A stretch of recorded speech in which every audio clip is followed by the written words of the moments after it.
La letalidad por trauma es variable, pero está oscilando, vamos a decir que alrededor de un 30%, a veces un poco más. O sea que es una causa importante de mortalidad. Pero un gran número de enfermos sobrevive a la lesión traumática inicial. El politrauma es una enfermedad que tiene una alta incidencia, sobre todo en personas jóvenes.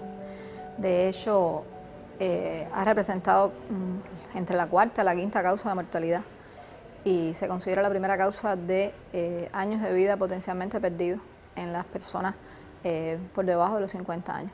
O sea que la incidencia realmente es alta en el país y en Cienfuegos especialmente. Y la incidencia ha venido además creciendo en los últimos años. Realmente es un problema de salud objetivo sobre el cual todo el sistema ha tratado de incidir de diferentes formas. Reconocidas publicaciones médicas consideran a los politraumatismos un problema de salud por ser causa importante de mortalidad y discapacidad. Su incidencia en la isla es alta. Según estudios últimos, predominan los pacientes del sexo masculino entre la tercera y cuarta década de la vida, siendo estos provocados en su mayoría por accidentes de tránsito. Se reporta también que los traumas abiertos, así como los cráneoencefálicos, son los más frecuentes.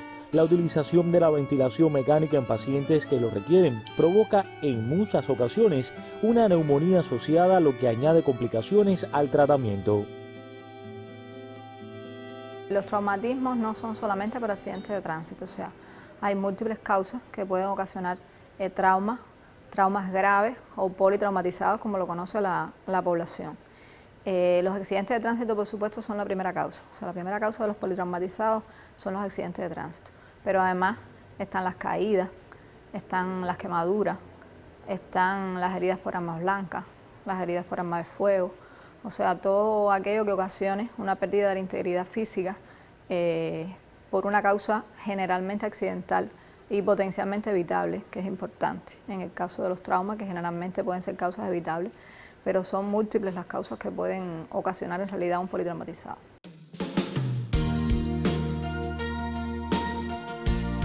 Sufrir un traumatismo grave tiene múltiples consecuencias, desde puramente consecuencias biológicas, o sea, todo el trauma en sí, que puede llevar incluso y dar al traste con la vida del enfermo, pero no solamente en el orden físico, por llamarlo de alguna forma, también tiene una gran repercusión en el orden social.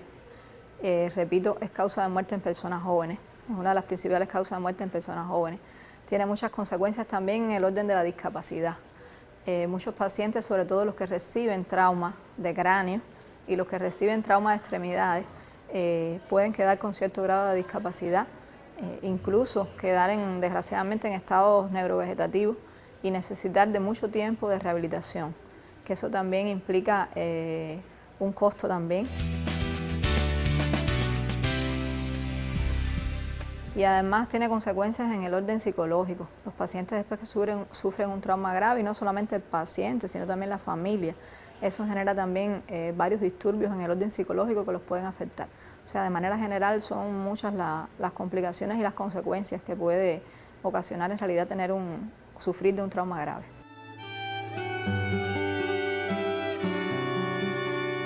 La capacitación a la población es una de las aristas en todo el complejo programa que hay que desarrollar para tratar de minimizar los daños de un paciente politraumatizado. Lo ideal sería que se auxiliaran inmediatamente de un personal entrenado, sobre todo a la hora de la movilización del paciente, porque muchas veces los movilizan en condiciones que no son las más adecuadas y eso lo que hace es que genere lesiones secundarias, o sea, además de las que ya el paciente traumatizado tiene. Nuestra recomendación es que inicialmente se intente llamar al sistema de emergencia móvil en cuanto se presencie un trauma, sobre todo los traumas graves.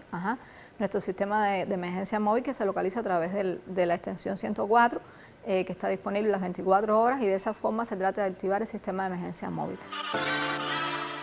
De no ser posible, tratar de buscar ayuda médica lo más cercana posible, no sé, el policlínico, incluso el médico de familia, y que la movilización de estos enfermos sea de la forma más gentil posible. De cualquier forma, muchas veces hay cursos de capacitación que la población pudiera recibir también, porque no es solamente para el personal médico, la población de manera general se debe capacitar en estos temas, y lo más importante, repito, es la hora de movilizar a ese enfermo. Hay que tener mucho cuidado con esa movilización, tiene que ser muy gentil. A veces nos desesperamos en medio del problema, pero tomarse un minutico para que eso salga bien es muy importante para después evitar otras consecuencias en los enfermos. Y siempre recordar tratar de activar el sistema de emergencia.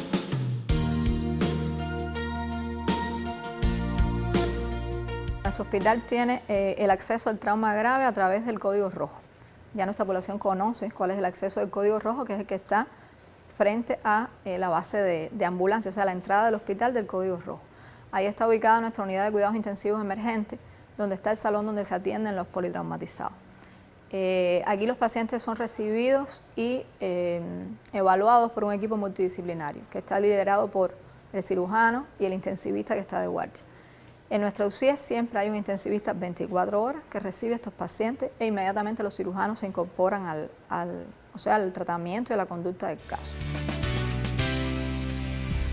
Las primeras medidas que se deben tomar para un politrauma, que es multidisciplinaria, porque además de estas especialidades concurren entonces mediante la activación de todo el protocolo de paciente politraumatizado que existe en el hospital, se activan entonces los neurocirujanos, los ortopédicos, los angiólogos, el banco de sangre, el laboratorio clínico, los radiólogos, o sea, los imagenólogos, para entonces cumplir todo el protocolo, hacer la evaluación integral del paciente y definir en esa primera hora, que es tan importante, que se le conoce en el trauma como la hora de oro, o sea, a partir de que ocurre un accidente, hay una hora en la que hay que hacer todas las acciones para garantizar una supervivencia por encima de un 50% del caso.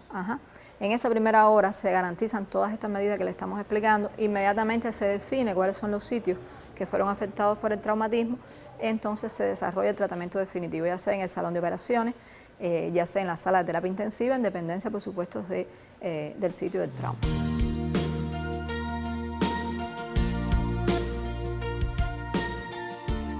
Posteriormente el paciente va al quirófano, o sea, al salón de operaciones, donde las especialidades que están implicadas en su atención directamente hacen sus acciones, el cirujano, si es un trauma de abdomen, si es un trauma de tórax, el neurocirujano, si el trauma es de cráneo.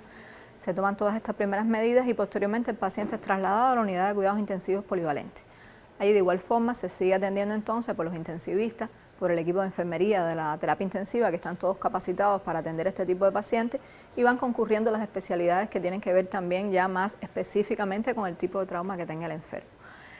A la vez están garantizados también el resto de los recursos de hidratación, banco de sangre con las transfusiones de sangre y todos los hemoderivados que son necesarios porque el paciente politraumatizado pierde mucha sangre, los antibióticos, el resto de los medicamentos que deben ser utilizados, que se emplean entonces ahí en la unidad de cuidados intensivos.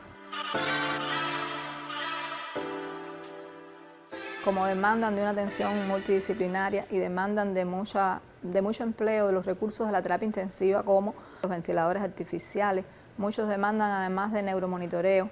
De hecho, nuestra provincia es una de las provincias líderes del país en neuromonitoreo, y aprovecho para recordar la figura del doctor Florencio Pons, eminente médico intensivista que falleció recientemente y que era nuestro líder de atención al paciente con trauma grave. El profe nos enseñó muchísimo, atendió muchas personas en este sentido.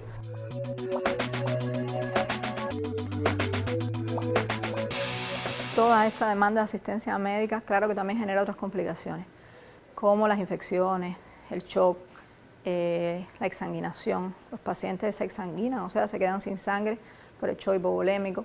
Esto genera que haya que hacer instrumentaciones sobre ello, pasar catéter, poner sondas vesicales, y todo esto además tiene otras consecuencias a largo plazo. Las neumonías, las infecciones urinarias, las infecciones a veces del mismo sistema nervioso central, o sea que sí son enfermedades que pueden generar complicaciones graves.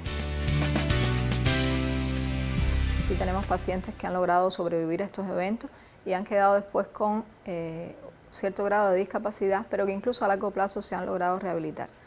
O sea, pero sí quiero añadir que el éxito del tratamiento del trauma está en la prevención, porque una vez que el accidente sucede o el politrauma sucede, todas las acciones que hay que desarrollar son complejas. Generalmente los pacientes sufren lesiones muy graves, como dice el nombre, y el grado de discapacidad y la probabilidad de morir es muy alta. O sea que el éxito está en la prevención. Tiene que ser un programa multifactorial y multidisciplinario. Y estamos hablando desde la propia población, desde la prevención del accidente del tránsito, que es cierto que no todos son tan accidentales, desde no manejar bajo la ingestión de bebidas alcohólicas, desde mantener la disciplina vial que se está violando tanto últimamente, desde respetar el derecho en la vía, hasta cuidar también en otra esfera que no son los accidentes de tránsito, cuidar a nuestros ancianos, que son tan susceptibles también de sufrir traumatismo. La violencia, que es todo un programa que hay que desarrollar y que hay que enfatizar en él también, porque la disminución de la violencia también, por supuesto, que ayudaría mucho a disminuir todos los casos que estamos recibiendo últimamente también producto de esta situación, que afortunadamente no es la mayoría, pero que también tenemos que seguir trabajando en ese sentido. Y la prevención ya secundaria, o sea, desde que sucede el accidente, todo lo que hemos hablado, de toda la atención al enfermo, de todas las medidas que se deben tomar para tratar de garantizar que sea exitoso entonces su recuperación.